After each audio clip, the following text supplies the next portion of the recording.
The first time Lyra entered the kingdom, she felt as though the forest had been torn from her very soul.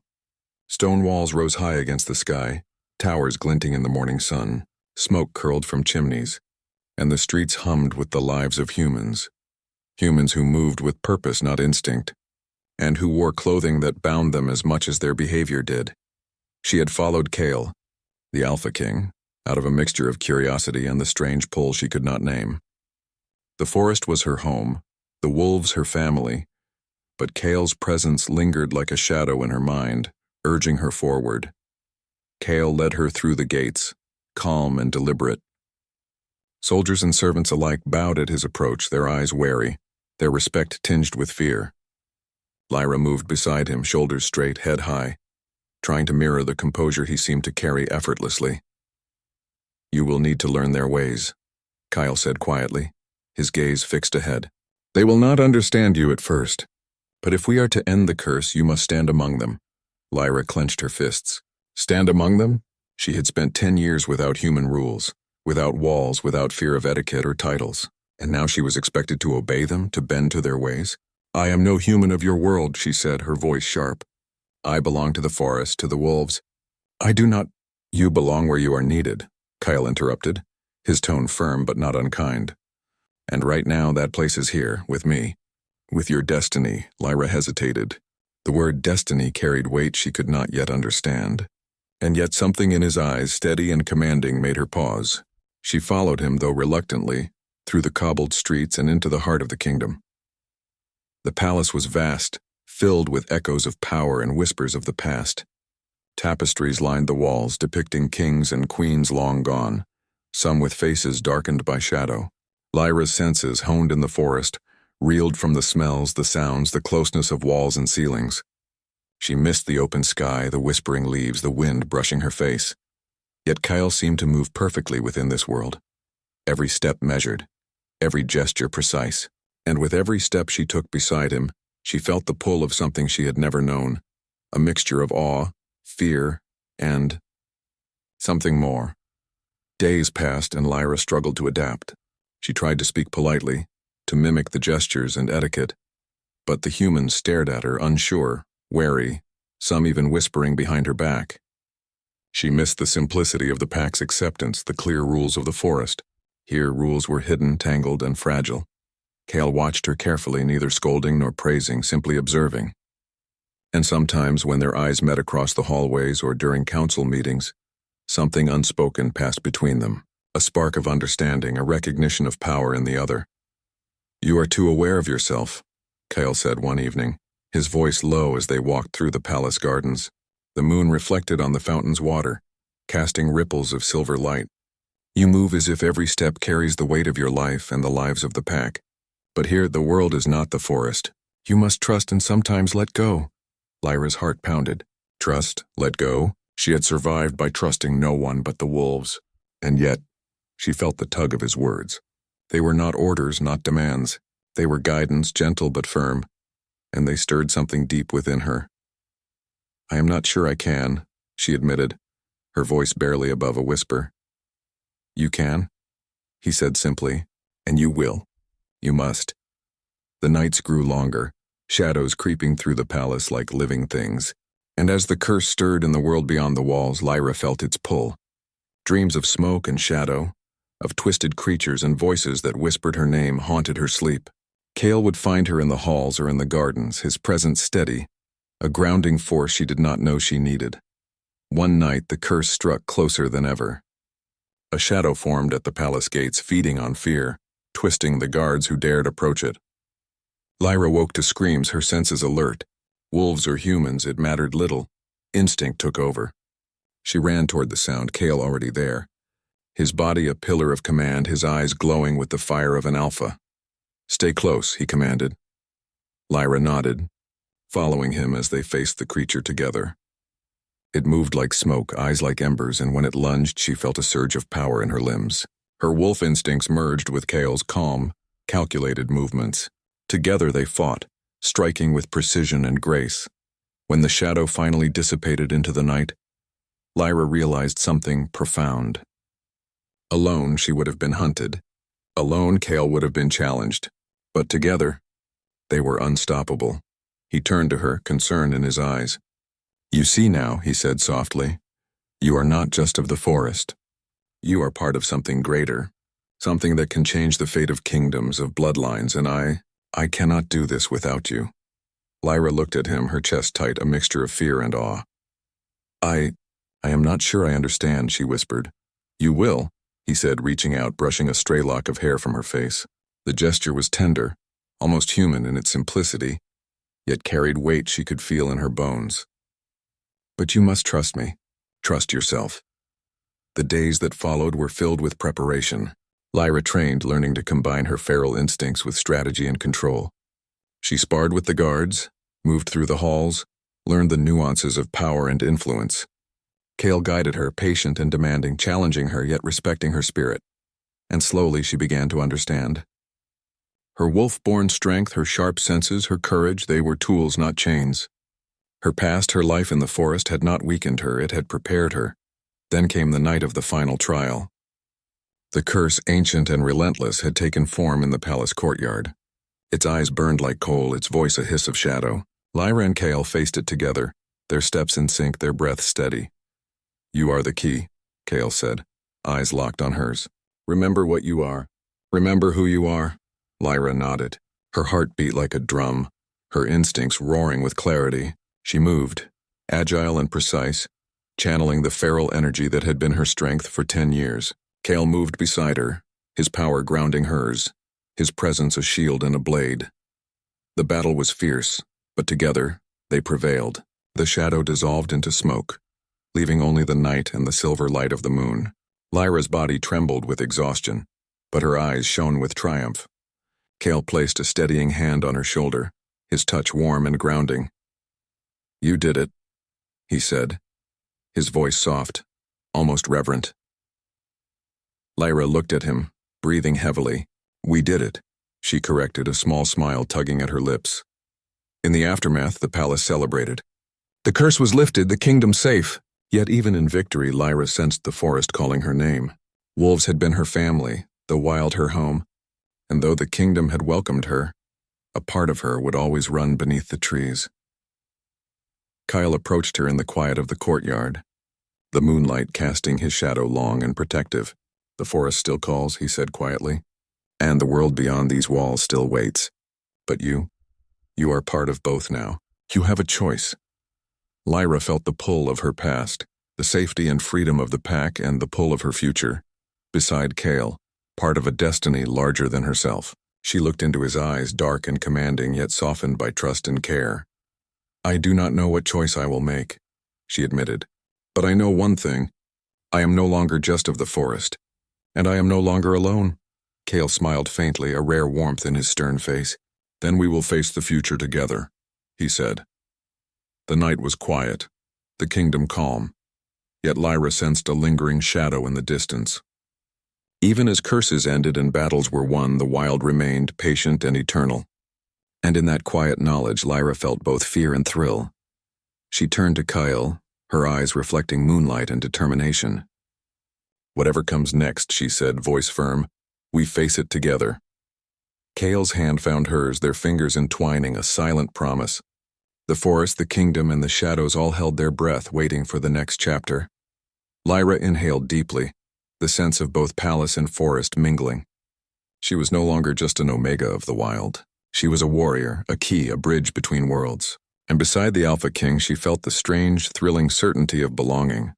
The night stretched on, endless and quiet, yet full of possibility. The curse had ended, but the story, Lyra's story, was only beginning. The Ebonwood was not a place for ordinary humans. Mist clung to the twisted trees like a living veil, and shadows moved with a whisper of intent. Here the forest ruled itself, and the animals obeyed no one, except the wolves. Among them, a girl ran, her steps silent on the moss-covered ground, eyes sharp as a hawk's. Lyra had lived in the Ebonwood for 10 years.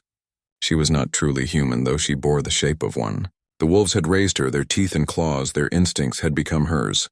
She moved as they did, silent, aware, fierce. Her hair was dark as midnight, her eyes reflecting the silver moonlight like 2 small mirrors. And she was alone, except for the pack that had become her family. The morning had been quiet, broken only by the soft rustling of the leaves. Lyra paused atop a hill, nostrils flaring as the scent of something unfamiliar drifted through the air. Wolves circled behind her, tense, ears pricked. A man, a human man, but there was something more, something in his scent that made even the boldest wolves growl in uncertainty. He stumbled through the underbrush, wounded. Blood stained his dark tunic, and his eyes, sharp and commanding, scanned the forest with the precision of a predator. Yet he did not notice the shadow that followed him, a shadow that held both curiosity and danger. Lyra crouched, observing. Her pack circled closer, low growls vibrating through the mist. She knew the risk. Humans were unpredictable, but something about him made her hesitate. He was not like the villagers who had once come to the forest's edge, seeking their own small pleasures or foolish adventures. This one carried a strange weight, a presence that seemed to command even the wolves' attention. She stepped forward, and the wolves parted like water around a stone. The man froze, sensing her even before he saw her. Their eyes met, and in that instant something electric passed between them. He was calm, yet his gaze held power. A king of some kind, she thought instinctively, though she had never seen a crown. The way he moved, the way he carried himself. It was not fear that he felt, but calculation. Lyra bared her teeth slightly, her body coiled. "Who are you?" she demanded, her voice low and firm, almost a growl. The man's lips curved, faint and unreadable. "I could ask you the same," he replied, his tone measured, deliberate. "But I think I already know the answer. You are of the wolves." The pack hissed and circled tighter, protective. Lyra stepped forward, placing herself between the man and the animals. She had learned long ago that the wolves trusted her judgment, and her judgment told her to be careful. But curiosity gnawed at her chest, sharp and insistent. "Why are you here?" she asked. The man's gaze softened for a moment, as though the forest itself made him pause. "I am hunting a curse," he said, "a shadow that has haunted my bloodline for generations. And I believe it walks these woods." Lyra felt a shiver. The curse. She had heard whispers from the wolves, tales older than the forest itself. Stories of men and women bound to darkness, unable to escape the chains of their ancestors. Most humans feared the forest, but this man, he moved through it as if he belonged. "Do you not fear us?" she asked, tilting her head. "I do not fear what I can understand," he replied, "and I seek what I cannot yet name." The air between them hummed with tension. Wolves growled low in the shadows, yet did not strike. Lyra's heart pounded, not with fear, but with something unfamiliar. Interest, wariness, and perhaps a strange flicker of recognition. Before she could speak again, the forest erupted into chaos. A pack of shadowy creatures, black as smoke with eyes like coals, lunged from the trees. They were the remnants of the curse, twisted spirits that fed on fear and blood. Lyra's wolves barked, their teeth bared, but the shadows were fast, stronger than anything they had faced before. Without thinking, Lyra leapt into the fray. Her body moved with feral grace, teeth and claws striking, her senses sharp as a hawk's. The man moved beside her, calm, precise and lethal. Together they fought, their movements a dance of instinct and power. She realized with a start that he was more than human, stronger than any human she had ever known, yet graceful, controlled, commanding. One of the shadows lunged at her from the side. She stumbled, and for a heartbeat fear flared in her chest. But the man's hand shot out, gripping her arm and pulling her out of danger. His eyes met hers, and in them she saw something she had never seen in a human before. Recognition. "You," he breathed, voice low, almost a whisper. "You are the child." Lyra froze. "The child? You belong to my bloodline," he said, eyes darkening with a storm she could not name. "Lost to the forest, yet here you stand. I never expected." His voice faltered, rare for someone so commanding. The wolves, sensing the change, quieted, watching the exchange with sharp ears. Lyra felt a tug in her chest, confusion and fear mingling with something more, curiosity, longing, and the undeniable pull of destiny. The shadows hissed and lunged again, forcing her to move, forcing her to fight. But her mind was no longer on survival alone. It was on him, the man who carried both danger and something she did not yet understand. When the battle ended, the shadows retreating into the mist, the man stood, wounded but unbowed. Lyra's wolves circled him warily, growling softly. He looked down at her, and for the first time the forest seemed to pause, holding its breath. "You are stronger than I imagined," he said, voice tinged with awe. "And yet, still an Omega, still wild, still human, though barely." Lyra's chest tightened. "Why are you telling me this?" she asked, feeling the pull of something she could not name. "Because," he said, taking a careful step closer, "you are part of what I have been searching for, and I cannot leave you here, not now, not after what I have learned." Her pack bristled, uncertain. Lyra raised her hand, signaling them to stay. Her own instinct screamed caution, yet something deeper, older than the forest itself, told her to listen. "You are the child of the curse," he said finally, voice low and solemn, "and you hold the key to ending it." Lyra staggered back, disbelief and fear warring in her chest. "A curse? I am just me. I am of the forest. I am of the wolves. And that is why you are the only one who can break it," he said. His gaze softened, almost tender, though his presence remained commanding. "I never thought I would find you here alive, and yet, here you are." The forest grew silent, shadows creeping back to their corners as if waiting for her next move. Lyra's mind raced. She wanted to flee, to run back to the wolves who had raised her, who had taught her everything she knew. But part of her, deep, wild yearning, wanted to follow him, to understand why he had come and why the forest itself seemed to respond to his presence. She stepped back, eyes locked on his. "I do not belong to humans," she said, her voice firm yet trembling. "I belong here, to the pack, to the forest. I cannot leave." He nodded slowly, understanding. "Perhaps not," he said. "But the forest, and the curse, and you, are all tied to something greater than either of us. You cannot remain unaware forever." A distant howl echoed through the trees, the wolves calling her home. Lyra felt the pull, strong as gravity, and yet another pull tugged at her heart, stronger, more insistent. Something about this man, this alpha, made her feel both fear and fascination, both challenge and belonging. The mist shifted, wrapping around them like a veil. Lyra took a deep breath, the air tasting of pine, earth, and something ancient. She looked at him, and for the first time wondered if perhaps the forest had led him to her for a reason. "Wait," he said softly, sensing her hesitation. "You will come to understand soon. And then, you will choose." Lyra watched him vanish into the mist, leaving only the echo of his presence, a shadow in her mind. The wolves circled her, nuzzling, protective and loyal. But she felt a flicker of something new, something dangerous, thrilling, and undeniable. For the first time in 10 years, Lyra wondered what it meant to be more than wolf. What it meant to be human, and what it meant to be bound to a destiny she could not yet see. The forest whispered around her, the wind carrying both warning and promise. Lyra's eyes glinted in the moonlight, her heart pounding with the pull of the unknown. The path ahead was uncertain, fraught with danger, and yet irresistible. And as she stood there, the first hint of dawn brushing the sky, she knew one truth. The Alpha King was out there. And the world she had known, the world of wolves, shadows, and silence, was about to change forever. End of Part 1. Cliffhanger. Lyra watches the mist swallow Kale, unsure if she should follow the man who might be her destiny, or remain with the pack that is her family. Something deep within her stirs, a longing she cannot name, and the forest itself seems to hold its breath for what comes next.